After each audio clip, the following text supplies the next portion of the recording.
continuamos con un panel muy interesante sobre el GLP en la industria. Para ello invitamos a subir a los panelistas. Señor Francisco Pizarro, gerente de proyectos PMP y Administración Energética de Empresas Colombina de Colombia. El señor Daniel Romero, director de la Cámara de Grandes Consumidores de Energía de la ANDI de Colombia. Señor Diego Camacho Ordóñez, gerente de Operaciones Termocaribe Colombia. Señor Freddy Niño Villalba, asesor en gestión de energía, Diaco Colombia. Y nuestro moderador, el señor Javier Mozo, periodista de Colombia. Muchísimas gracias a Gasnova, muy amables. Después del panel anterior, creo que nos quedan muchísimas cosas claras en torno a la oferta del GLP. Y a mí me parece muy importante este panel porque ya vamos a aterrizar a los consumidores industriales, ¿no? La situación, cómo están viendo la cuestión sobre la oferta del GLP. Y pues tenemos a Daniel Romero, el director de la Cámara de Grandes Consumidores de Energía de la ANDI. Muchas gracias, Daniel. Tenemos a Freddy Niño de Diaco. Y tenemos a Diego Camacho de Termocaribe. Francisco Pizarro me informa que es posible que se nos una en poco tiempo. Pero pues yo quisiera que cada uno de ustedes, empezando por Daniel, hiciera una muy corta presentación, ¿no?, de las generalidades de la empresa, en este caso del gremio al que representan. Y quiero empezar por él, pues porque es de la Cámara de los Grandes Consumidores de Energía de la ANDI, o sea que estamos hablando de una persona que tiene mapeado muy bien este tema de los grandes consumidores energéticos de la ANDI. Luego, si quiere, seguimos con Diego y Freddy también.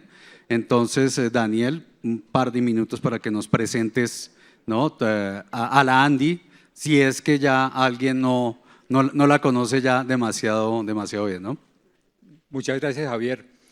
Muy buenas tardes para todos. Alejandro, Gasnova también, muchas gracias por esta invitación.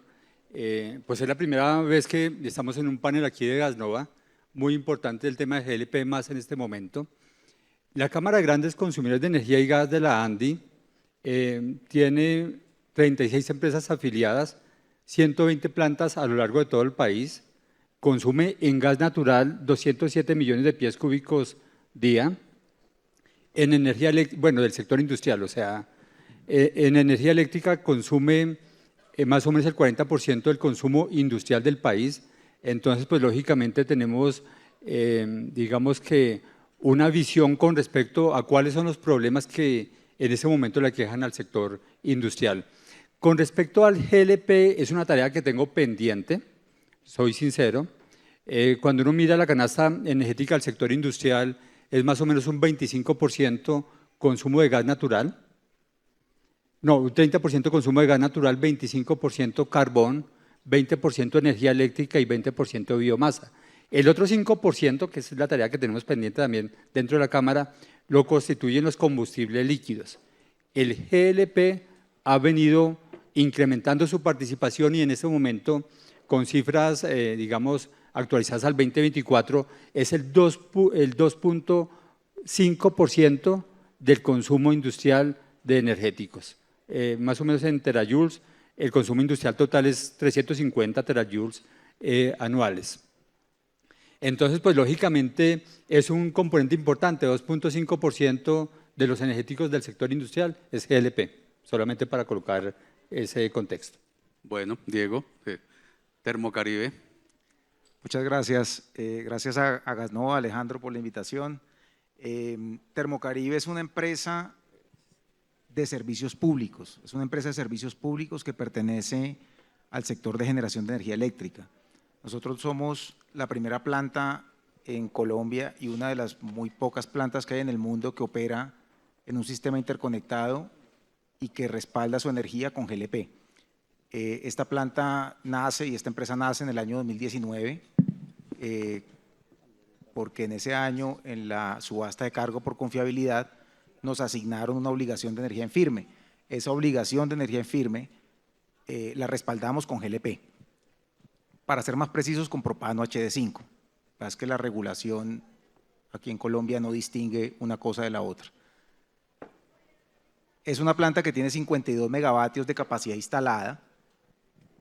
Tenemos un almacenamiento en planta de 270.000 galones de propano y tenemos con nuestro aliado estratégico que es Plexa, que es un proyecto que Plexa ayudó a viabilizar, para darle también crédito a ellos. Tenemos también con ellos contratado una capacidad de almacenamiento adicional en Plexaport. Nosotros estamos ubicados en Santa Rosa de Lima Norte, ese es un municipio que está al lado de Cartagena. Las terminales de Plexaport y de Okeanos nos quedan a 25 kilómetros por tierra, entonces logísticamente pues tenemos una facilidad de importar propano en la medida que la planta lo necesita, porque esta es una planta que, digamos, la capacidad de generación de energía que equivale a casi 400 gigavatios de energía al año, energía eléctrica, requiere a máxima capacidad 110.000 galones al día de GLP o de propano, pues. Es una planta que, como funcionan las plantas térmicas en Colombia, somos respaldo al sistema eléctrico en momentos de baja hidrología, de bajo nivel de los embalses. Y bueno, es una planta que también se construyó con una proyección de ampliación. Hay unas obras que se hicieron por un valor cercano a los 25 millones de dólares que ya están listas para ser, digamos, parte de la ampliación del proyecto que tenemos, que es llevarlo a 172 megavatios de capacidad instalada, todos respaldados con GLP. Entonces, obviamente, pues nosotros en este negocio, pues no solamente somos pioneros en la generación de energía eléctrica, sino que de alguna manera también creemos en las bondades de este combustible y le estamos apostando como empresa, necesitamos de hecho como empresa la ampliación. Claro. Freddy, por favor, Freddy Niño, Diaco, preséntanos a la compañía, por favor. Hola Javier, buenos días. Gracias a Javier, Alejandro y a Rafael por la invitación a Gasnova. Diaco es una empresa de economía circular que produce acero de la más alta calidad. Y quiero que se queden con algunas cosas de lo que somos nosotros. Miren. Diaco es la principal empresa de reciclaje de chatarra. Nosotros reciclamos más de 360.000 toneladas de chatarra al año para producir ese acero de alta calidad. Y cuando decimos que somos de economía circular es porque además hemos hecho esfuerzos muy poderosos durante los últimos años, entre otras para reducir nuestro consumo de agua. Hemos reducido más del 30% del consumo de agua en nuestras operaciones y hoy en día consumimos menos de 1 metro cúbico por tonelada producida en nuestras operaciones, con 0 vertimientos además en nuestras operaciones industriales. Adicionalmente, hoy estamos con un desempeño de huella de carbono, la verdad es que destacado, porque nuestra huella es de menos del 0.3 toneladas de CO2 por tonelada producida, cuando el global está más o menos en 2. Así que quiero que se queden con esta información y es que nosotros hacemos todo esto como parte de nuestra estrategia industrial. Somos economía circular y además de eso les dejo el eslogan que tenemos nosotros y es juntos construimos soluciones que transforman y estamos en ese proceso de transformación. Diaco, además de ser esa empresa que se encarga del reciclaje de chatarra ferrosa, está brindando soluciones al país en construcción y en infraestructura. Cuando piensen en Diaco, piensen en reciclaje de chatarra y piensen en obras de infraestructura y para la construcción de todo el país. Excelente, Freddy, muchas gracias. Daniel, yo quiero empezar el panel después de haber introducido a las compañías. Yo quiero que nos expliques pues, cuáles han sido las experiencias más destacadas en este proceso de conversión al GLP y cuáles en realidad los atributos que tú destacas de este combustible. Bueno, hubiera preferido esa pregunta aquí para mis compañeros que precisamente son industriales y han colocado infraestructura sobre todo para momentos en los que la infraestructura de gas no está disponible. Digamos que ese era el principal uso que estaban teniendo hasta hace muy poco tiempo. Era una alternativa para brindar confiabilidad en momentos en los que la infraestructura de gas no estaba disponible o tenía algún inconveniente. Como ustedes saben, en el sector de gas, el sector industrial es considerado demanda no esencial, que es un tema no menor, porque uno no se imagina ningún mercado, por decir algo, del acero considerando la construcción no esencial. Eso no tiene ningún sentido. Y dentro del gas natural somos considerados demanda no esencial. Yo aprovecho aquí para darles ese mensaje también al sector de GLPs. Ojalá en ningún momento nos dejemos colocar una regulación en la cual la demanda del sector industrial en GLP sea no esencial. Yo creo que ese es el primer punto. Pero volviendo a la pregunta, básicamente como una solución o una alternativa de confiabilidad. Y hoy está siendo revisada por muchos industriales, por la mayoría, como una solución de abastecimiento. Es decir, en ese momento no es una ventana, como estaban comentando hace un momento en el panel, o sea, ratifico esa premisa, no es una ventana de oportunidad, porque puede ser una solución de abastecimiento de mediano plazo. Diego, por favor, coméntanos los atributos que le encuentras al GLP y cuál ha sido la conversión, si ha habido alguna conversión en Termocaribe o si tienes alguna opinión al respecto. Bueno, pues digamos que como todo hidrocarburo es un combustible que tiene una alta densidad energética. Es un combustible que tiene facilidad, digamos, en su logística, facilidad de transporte, facilidad de almacenamiento. Para nosotros, como les mencionaba, las terminales están cerca, las terminales de importación, entonces tenemos también, digamos, una ventaja competitiva porque estamos muy cerca, digamos, de los mercados internacionales. Es un combustible que tiene unos retos técnicos y de seguridad también importantes, hay que decirlo. Hay que trabajarle mucho a la capacitación del personal, hay que trabajarle mucho a la tecnología de detección, hay que trabajarle mucho a monitorear las variables permanentemente del almacenamiento del propano.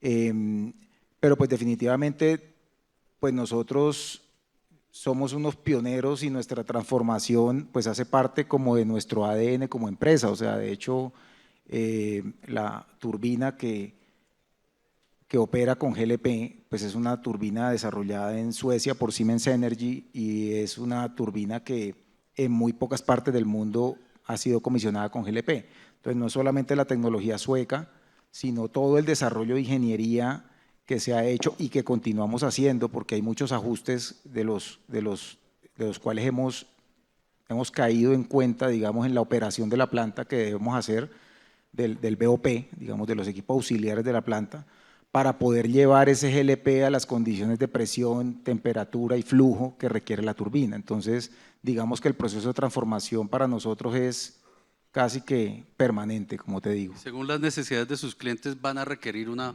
nueva turbina o con esta? Pues nuestros clientes son todos, porque nosotros entregamos energía al Sistema Interconectado Nacional y pues la necesidad de ampliación de la oferta térmica, lo han dicho varios panelistas, ¿no? Aquí se necesita más energía eléctrica, en Colombia hay un déficit importante de energía y tiende a haber un aumento de la demanda en Colombia y en el mundo de energía. Entonces, claramente nosotros, nuestro proyecto que viene por fases, nuestra segunda fase la necesitamos viabilizar porque, como les decía, ya hicimos inversiones en esta planta para hacer una ampliación y pues estamos esperando que, entiendo que me dieron de primicia ahorita que la CREC ya sacó la nueva subasta de expansión de cargo por confiabilidad, no la he mirado, vamos a ver qué viene ahí y ojalá hayan las condiciones pues para poder hacer una ampliación de la planta. Freddy, en Diaco, ustedes son clientes 1A, ¿cómo ha sido esa conversión? ¿Cuáles son las bondades que le han encontrado al GLP? Pues a ver, Javier, la verdad es que yo aquí aprovecho para introducir un concepto que no es mío, es de Jorge Arauchán de South 32 Energy, y es que nosotros somos agnósticos energéticos. Es decir, nosotros le creemos a el energético que nos permita a nosotros seguir nuestro core en este caso es producir acero. Y nosotros no le llamamos a esto la transición, porque es que esto es una transición energética. Nosotros ya hicimos el esfuerzo. Y digo nosotros como Diaco, pero incluso toda la industria hizo el esfuerzo. Entre hace 15 y 10 años hicimos el esfuerzo de cambiar toda nuestra infraestructura y pasarnos a gas natural. Entonces dejamos como sustitutos algunos otros de los combustibles. Y en este momento se nos está diciendo, óigame, ¿usted todavía tiene estos quemadores duales? ¿Todavía puede utilizarlos? Y la respuesta es sí, porque estamos todavía en ese proceso de transición. Dentro del GLP, ¿cuáles han sido las ventajas? Y aquí yo quiero destacar primero la capilaridad, es decir, el GLP tiene una capacidad de cobertura que es muy atractiva, y eso además le da velocidad de respuesta, una velocidad de respuesta que tenemos que aprovechar incluso con la infraestructura que tenemos vial en el país. También hay una ventaja tremenda y es la simplicidad de su uso como elemento dentro de lo que ya tenemos para gas natural. Si yo, por ejemplo, tengo mis equipos para gas natural y consigo tener una infraestructura de aire propanado, pues no voy a tener que hacer nuevas recalibraciones y demás. Es decir, la transición puede llegar a ser muy rápida. Eso no quiere decir que sea plug and play, y desafortunadamente no es así. En los procesos térmicos yo no apago uno y el otro se me enciende inmediatamente. No es así. Todo esto tiene unos tiempos, pero el GLP tiene esa ventaja para nosotros y por eso es que está dentro de nuestro portafolio de ese que ya he mencionado y es bienvenidos todos a la discusión. Nosotros somos productores de acero y necesitamos fuentes de energía para producir ese acero. Desde ese punto de vista, Freddy, entonces no podríamos hablar de sustitutos sino complementarios, ¿no? Completamente de acuerdo, y es que nosotros tenemos una velita en cada uno. Lo que hacemos nosotros es que necesitamos fuentes de energía. ¿Y qué hacemos? Lo evaluamos, lo desarrollamos y buscamos la mejor alternativa. Y la mejor alternativa con un elemento que aquí es fundamental y que tristemente se ha escapado de parte de la discusión y es la competitividad. Nosotros tenemos que ser competitivos y no solamente a nivel local sino a nivel regional y también hay que decirlo que a nivel global. Es decir, nuestras competencias no solamente están acá, sino que están en China, en Turquía, y además están en México y en Perú, están aquí al lado. Entonces nosotros tenemos que ser competitivos con eso. ¿Y cómo se compite? Se compite con tarifas, se compite con eficiencia. Diego, yo quería preguntarte en torno a los contratos de suministro de GLP y también sí un poco a los precios. En el anterior panel estábamos discutiendo o discutían acerca de los precios, la diferencia que hay entre gas natural y GLP, pero que también eso hay que tener en cuenta la oferta que existe. ¿Qué es lo que destacarías o pondrías más énfasis en los contratos de suministro? Si sería más oferta, abastecimiento o más precio, o cómo sería un buen contrato de suministro de GLP. Pues, a ver, yo pienso que una de las cosas que he hablado con varios propaneros es que a esos contratos, por lo menos para nosotros, no deben ponerle unas condiciones, lo que llaman take or pay, porque eso lo hacen. Perdón, ¿condiciones? Take or pay. Ah, okay. O sea, cuando tú, si no lo usas, de todas maneras lo pagas, mejor dicho. Porque nosotros somos una planta que entra al despacho eléctrico de manera variable. De manera variable, nosotros no controlamos nuestro despacho, es una planta con despacho centralizado. Y no podemos, digamos, ponerle un costo fijo a un combustible que de pronto no vamos a usar. Entonces, vuelvo y reitero, escogimos el GLP porque nos parece que es un combustible que se puede almacenar de manera fácil y económica y que actualmente y afortunadamente los privados han hecho inversiones importantes en las terminales de recibo y almacenamiento ahí y siguen haciéndolas ahí en Cartagena. Entonces pensamos que una condición del contrato es poder tener unos tiempos de respuesta rápidos, digamos, en el momento en que se active el contrato, en que se active la necesidad, digamos, de tener el propano en la planta, que puedan ofrecer unos tiempos de respuesta rápidos y en las cantidades pues, que nosotros necesitamos, que son cantidades, digamos, importantes de propano. Consideramos que se puede lograr, de hecho, pues lo tenemos, como les decía, con nuestro aliado estratégico actual, que es Plexa, y pues al final necesitamos, si vamos a aumentar nuestra capacidad instalada, necesitamos aumentar nuestra capacidad de almacenamiento y necesitamos aumentar, digamos, la capacidad de los contratos de respaldo que tenemos. Daniel, ¿han tenido oportunidad en la ANDI de analizar este tema de los contratos, las condiciones de abastecimiento, precios de GLP para grandes consumidores de energía? Pues mira, estaba haciendo un barrido a ver si encontraba aquí personas de la CREG, no identifico, pero probablemente sí. En el tema de gas natural la contratación es tan compleja, bien complicada. Es difícil acceder directamente a un productor, es muy difícil. La mayoría de la gente o de las empresas contratan a través de un comercializador. Pero mira, en este momento que uno habla que trimestre es estándar, que primero vamos a una negociación de largo plazo donde comienza en el trimestre número 3 hasta el trimestre número 4 y después que se termina ese periodo de negociación, vamos a negociar el trimestre número 2 y el número 1.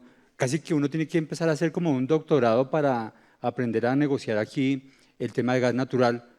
Y yo no veo realmente ese problema en el tema del GLP. Lo que estaba comentando hace un momento Diego, es muy posible brindar una solución ahí desde el punto de vista comercial, donde el productor o el importador directamente van y dicen cómo vamos a negociar el gas. Ojalá, y por eso comentaba el paneo que hacía con respecto a la Comisión de Regulación, ojalá se reglamente lo menos posible este tema. Por supuesto que lo estamos revisando y el llamado que yo lo hago a los que están suministrando el GLP es busquemos reducir el riesgo del usuario industrial.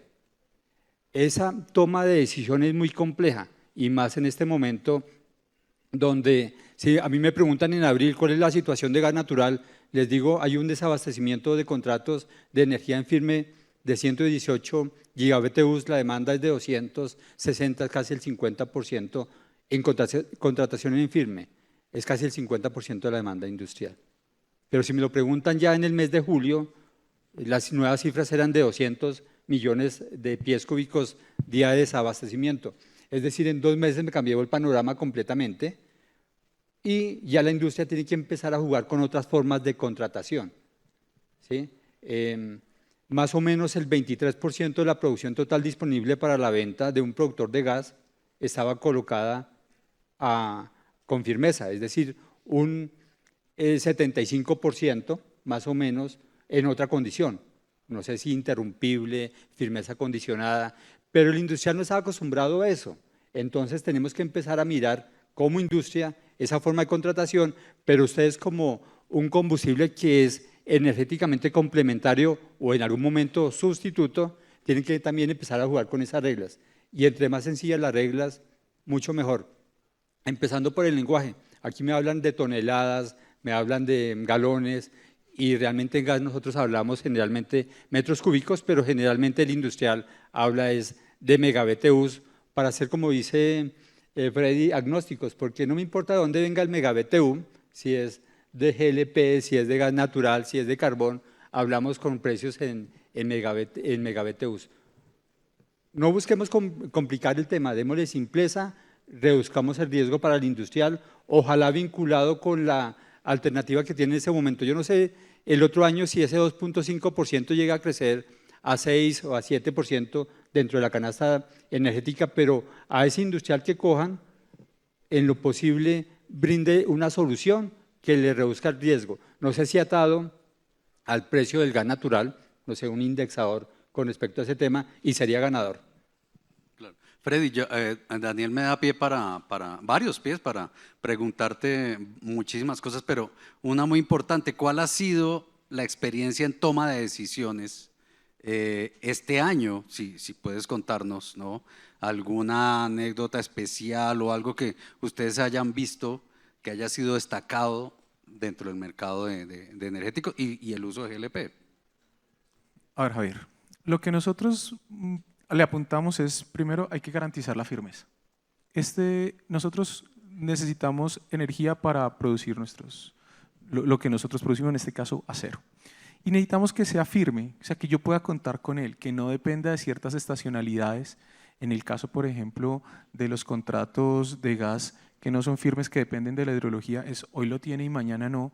Jugar con eso es complicado, es un desafío para nosotros. Así que uno de los grandes es garantizar la firmeza. Segundo y fundamental es mitigar la volatilidad de los precios, porque nosotros no vamos a caer en la antipatía de llamar el precio, de buscar un precio barato, ¿sí? Porque además es antipático. Pero sí busquemos uno que sea competitivo. ¿Con quién competimos nosotros? Con China y con Turquía. ¿Con qué energético está produciendo el acero China? ¿Con qué energético está produciendo el acero Turquía? Y nosotros vamos a competir contra esos mercados. Así que tenemos que ser competitivos. Si tenemos un producto que sea competitivo, estupendo. Y aquí aprovecho para mencionar, por ejemplo, nosotros hemos hecho ejercicios incluso en hidrógeno, pero cuando me dicen que la molécula de hidrógeno me sale a $30 por millón de BTU para hacer un blending entre el 5 y el 10%, hola Francisco. Entonces ahí yo digo, no puedo competir con un costo como eso. Y el otro elemento fundamental es cómo apalancamos las inversiones. Y esta es una invitación para todo el sector, para este sector en el que estamos hoy, y es permítanos ayudar a apalancar las inversiones con volúmenes. Eso lo hemos hablado, incluso algunos de ustedes se han acercado a nosotros, y es hagamos ese ejercicio, porque si bien es una migración simple, requiere inversión, y una inversión que, insisto, nosotros ya hicimos. Nosotros hicimos hace 10 años las conversiones de nuestros hornos de líquidos a gas. Y entonces ahora nos dicen, no, hagamos otra inversión ahora para poder tener otro combustible dentro de nuestro portafolio. Claro, somos agnósticos, pero es que las inversiones son de 10 años.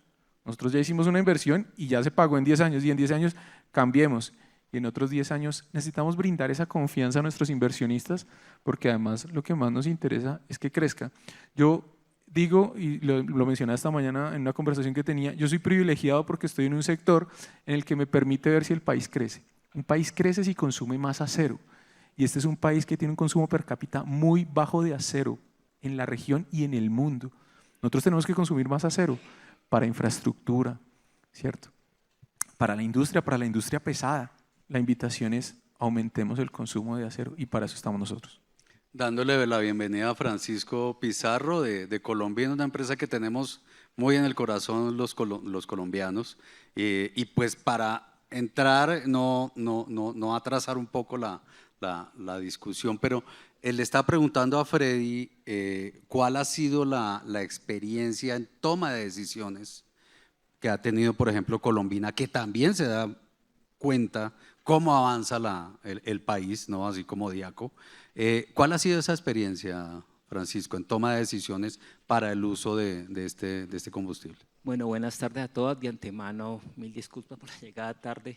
Temas de fuerza mayor pues que no han de faltar, pero vengo corriendo 3 cuadras y un poquito agitado. Bueno, la verdad, pues nosotros estamos ubicados en el occidente colombiano. Nuestras operaciones, digamos, tenemos 3 operaciones en el occidente, 2 en el Valle, 1 en el Cauca, algunas pues en Antioquia y Bogotá.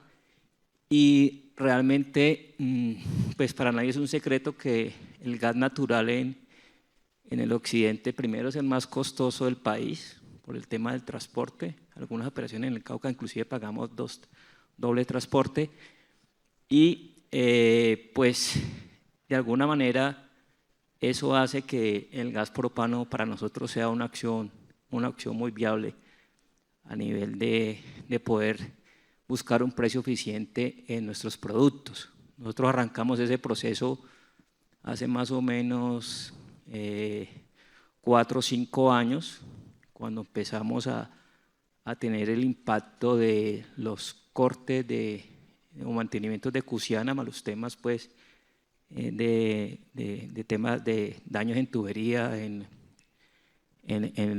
los tubos de transporte nacional de gas, y empezamos a ver la posibilidad de, primero, crecer la infraestructura, como viendo el propano como un posible sustituto para no parar la operación.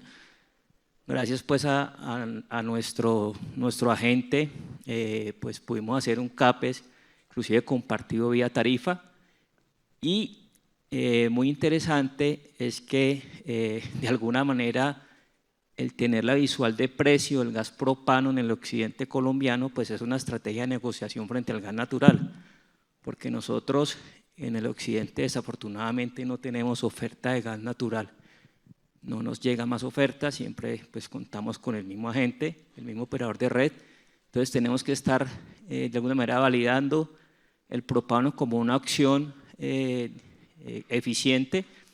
En algunas plantas tenemos equipos de aire propanado que nos permite combinar gas natural y gas propano cuando el tema de las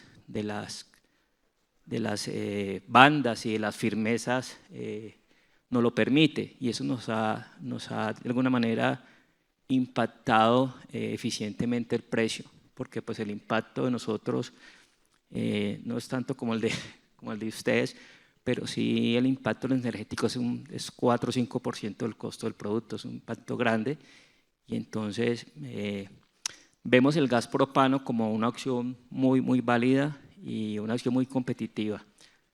Esperamos pues aquí a todos los agentes que sigan haciendo esfuerzos para que en el mercado no regulado sobre todo los precios sean competitivos, porque todavía pienso que falta cerrar un poquito la brecha frente al precio de propano para poderle competir al gas natural en temas del mercado no regulado.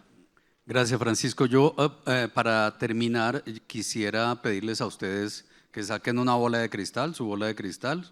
Yo soy periodista y uno siempre busca el titular de la noticia, ¿no?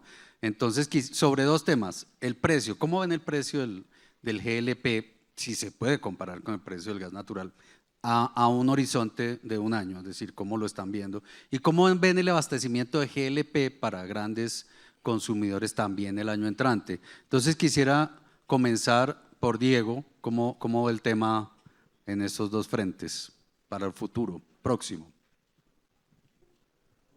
Pues basado en varias exposiciones que hicieron ayer la gente de OPIS, muy pertinentes, pues vemos que va a haber oferta. Vemos que los precios, uno para qué piensa en algo que no puede controlar, o sea, nosotros aquí en Colombia somos una cosa absolutamente marginal en el mercado de propano a nivel mundial.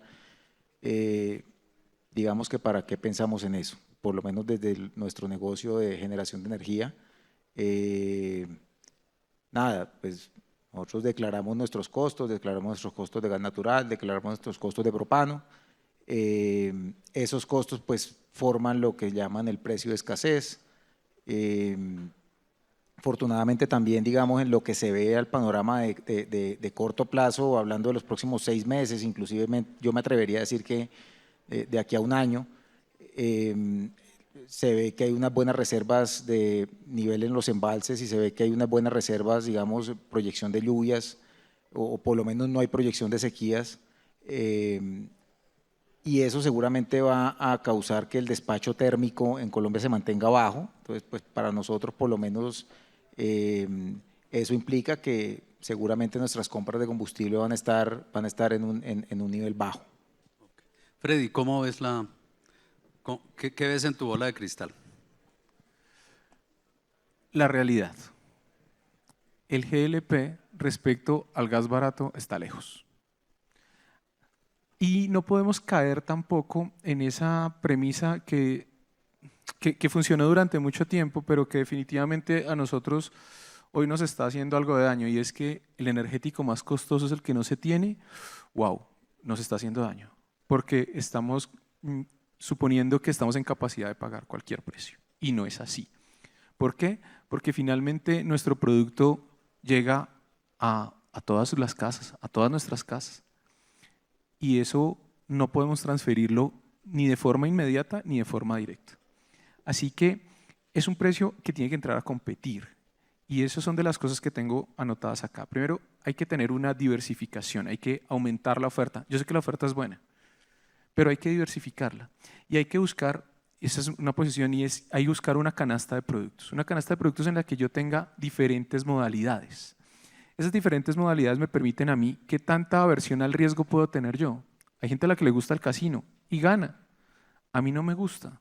Entonces, para hacer una analogía con el mercado eléctrico, yo no tengo contratos en bolsa porque la bolsa es riesgosa, pero hay gente a la que le gusta y la gente que le gusta pues está dispuesta a pagar un precio y cuando se va a bolsa pues paga otro. En el caso de este mercado pues hay que buscar una canasta de productos, a ver con cuál nos vamos, con cuál es la mejor ecuación, con un riesgo bajo, porque eso además tenemos que transmitirlo a todas nuestras juntas directivas. Y segundo, miren, hay que aprovechar toda esa ingeniería que tenemos nosotros para poder introducir todas esas tecnologías para que nosotros podamos aprovecharlas. Si bien hay una oportunidad, también hay que decir que la academia aquí es fundamental y ese es un invitado al que tenemos que tener siempre presente y es cómo hacemos para no tener que importar toda la tecnología, todo el know-how, porque es fundamental que contemos con ese tipo de cosas. Entonces, esa es la predicción que tenemos. Francisco, ¿cuál es tu panorama? A ver, nosotros pues acabamos de firmar un contrato de gas natural donde el incremento del precio estuvo por encima del 35%, año móvil. Lo que se prevé para el otro año, se habla de una escasez de gas natural del 25%, entre 20 y 25. Digamos que paralelo al propano, si uno trae gas natural importado y el propano importado, porque entiendo que la oferta está reducida, pues el precio propano puede ser interesante. Pero el mensaje que yo le quiero dar al Congreso y de alguna manera a los agentes de mercado es que hay que construir confianza con el empresario. O sea, los contratos a corto plazo que ofrecen los distribuidores de propano pues no le sirven a la industria. No hay de alguna manera estabilidad ni confianza y pues uno como industrial lo que quiere es tener esa seguridad, esa tranquilidad en el precio. Los contratos, en mi opinión, deben estar indexados a componentes que se puedan controlar de alguna manera, que sean visibles para el empresario, que sean puestos a libro abierto, para nosotros así mismo calcular nuestros precios futuros y tener claro qué hacer. Trayendo un paralelo al mercado de energía, lo que hablaba ahorita Freddy, pues yo veo una oportunidad muy grande para que el mercado de gas, no solamente el de gas propano, pues sea un poco más estructurado, similar a la energía, donde hay unas tarifas reguladas y unas no reguladas. Entonces, creo que es una oportunidad muy grande de la industria propanera. No debería ser solamente aprovechada en el momento que haya escasez de gas natural como está sucediendo ahorita, sino que debería ser una constante a lo largo del tiempo de que el gas propano sea competitivo. Lógicamente, detrás de eso eran unas políticas de gobierno que apalanquen esto, porque pues, no se puede depender estrictamente de las ofertas o de las entregas que hace Ecopetrol. Deberíamos tener más actores y más agentes en el mercado para que, pues, entre más competencia, los precios sean más eficientes. Pero sí, para cerrar el tema, necesitamos tener precios eficientes y que tengamos unos contratos a largo plazo, porque cuando uno se sienta con un agente y le dice, deme un contrato a 3 a 5 años, pues entran en pánico. Esa es la realidad. Y uno entiende que pues tienen que manejar su riesgo, pero pues nosotros también como industriales tenemos que tener la confianza de un precio estable y seguro. Claro. Daniel, regálanos un comentario de cierre sobre tus conclusiones de esto que hemos conversado. Yo creo que lo importante realmente en este momento es ya acercarse al usuario final. El usuario final tiene un momento en el que debe tomar decisiones. Ya supuestamente se cerraron los contratos de largo plazo, como estaba comentando ahorita con los trimestres estándar, pero el usuario en ese momento está expuesto a demasiado riesgo, a tener que tomar una decisión pronto. Yo no me quiero imaginar el mes de diciembre en el que de un momento a otro los comercializadores de gas natural le digan no tenemos gas y no tomó la opción de pronto de haber revisado el tema del GLP o el tema incluso del carbón. Es algo que ya tenemos que estar cerrando esa discusión. En cierta forma el problema para mí está dado en que todo se está cerrando, digamos, nos está pasando como el cuento de la rana y no vamos a saltar en un momento oportuno y sería muy grave para el país que llegue diciembre y existan industriales que digan no tengo gas, ya no tengo tiempo para entrar en una tecnología como el GLP, hacer el cambio tecnológico tampoco es de un momento a otro y no podamos tener una industria caminando en el mes de diciembre, en el mes de febrero del otro año.